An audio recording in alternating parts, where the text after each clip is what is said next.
CRPC 1973 act के तहत हों या पासपोर्ट एंट्री एक्ट 1920 के तहत हों या पासपोर्ट एक्ट 1967 के तहत हों, NDPS के तहत हों, आर्म्स एक्ट के तहत हों, कस्टम एक्ट के तहत हों। अभी जो 11 अक्टूबर को अध्यादेश निकला है 3, उसमें इससे पहले हमारी जो सीमा थी वो 15 किलोमीटर थी। हमारा जो बॉर्डर बेल्ट है वो 15 किलोमीटर थी, जिसमें हमको ये पावर एक्सरसाइज करने का अधिकार था। अभी जो रिसेंट भारत सरकार के अध्यादेश निकले हैं उसमें सिर्फ इन 3 एक्ट्स के लिए इस सीमा को 15 किलोमीटर से जो जुरिसडिक्शन है उसको 50 किलोमीटर किया गया है इन 3 एक्ट्स के अंदर। मैं पुनः दोहराता हूँ, CRPC एक्ट 1973 जिसमें हमको पावर है सर्च की, सीजर की, अरेस्ट की।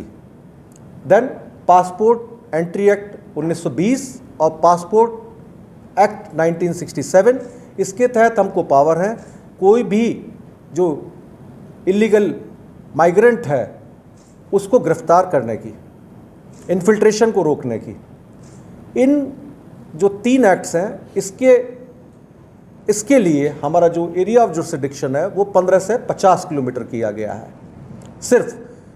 लेकिन मैं एक आपको बात बता दूं, इसमें पावर्स कोई नहीं बढ़ाई गई है, इसमें सिर्फ एरिया ऑफ जुरिसडिक्शन बढ़ाया गया है 15 से 50 किलोमीटर की। Powers remains the same.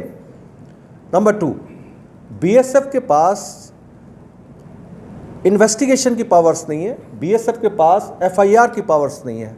हम लोग किसी भी अपराधी को जब पकड़ते हैं या कोई प्रॉपर्टी सीज करते हैं तो हमको उसको 24 घंटे के अंदर लोकल पुलिस को देना पड़ता है। लोकल पुलिस ही FIR लॉन्च करती है। हम लोकल पुलिस के साथ मिलकर ट्रांस बॉर्डर क्राइम को कम करते हैं।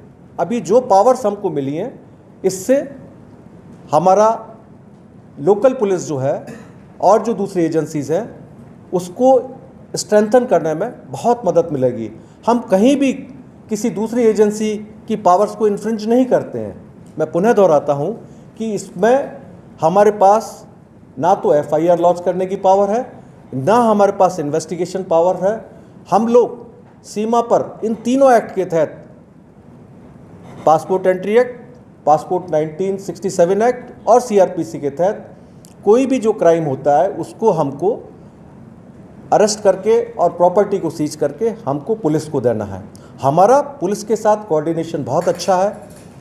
ऐसा मैंने आपको पहले ही बताया अपने संवाद में कि हर दिन हम 10 से 15 जॉइंट ऑपरेशन पुलिस के साथ पिछले 5-6 महीने से कर रहे हैं, जिसके आप भी विटनेस हैं। तो इसलिए हम कहीं भी पुलिस की का जो उनका रोल है उसमें नहीं आते हैं। जो भी स्टेट का रोल है उसमें हमारा कहीं भी कुछ नहीं है। हम तो स्टेट का जो लॉ एंड ऑर्डर है उसको और स्ट्रेंथन करने के लिए काम कर रहे हैं। एरिया ही एक्सटेंड हुआ है, कोई पावर्स नहीं, कोई बढ़ोतरी हुई है।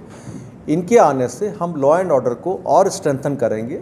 जो पुलिस है उसके साथ मिलके पहले भी हम कर रहे थे उनके साथ ऑपरेशन, अभी और करेंगे ऑपरेशंस।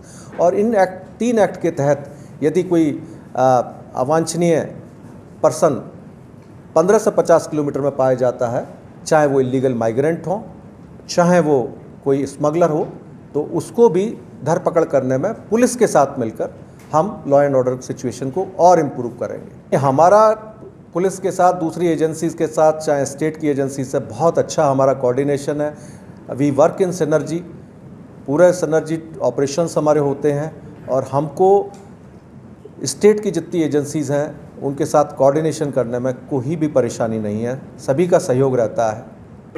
मैं आ रहा हूँ उस चीज़ पे। पहले भी यदि हमको किसी सूचना मिलती थी कि सीमा पर अपराध में कोई अवांछनीय तत्व लिप्त है और वो 15 किलोमीटर से बाहर रह रहा है, तो उस समय भी हम लोकल पुलिस की हेल्प लेते थे और उसके ऊपर एक्ट करते थे। इससे पहले भी BSF की खुफिया जानकारी के ऊपर बहुत सारे ऑपरेशंस हमने 15 से 50 किलोमीटर के बीच में पहले भी किए हैं। ऐसा नहीं है, पुलिस को हमेशा हम साथ लेते रहे थे। कभी भी हमने इंडिपेंडेंट ऑपरेशन नहीं किए, उसके पीछे बहुत सारे कारण थे। तो अभी जो अब 15 से 50 किलोमीटर हुआ है उसमें भी हमारा पुलिस के साथ मिलकर और जो इन 3 एक्ट के तहत हमको मिलेगा, जो स्मगलिंग वगैरह में इन्वॉल्व होगा या कोई इलीगल माइग्रेंट होगा, इन्फिल्ट्रेटर होगा, उसको हम लोग मिलकर कार्रवाई करेंगे और उसके ऊपर एक्शन लेंगे।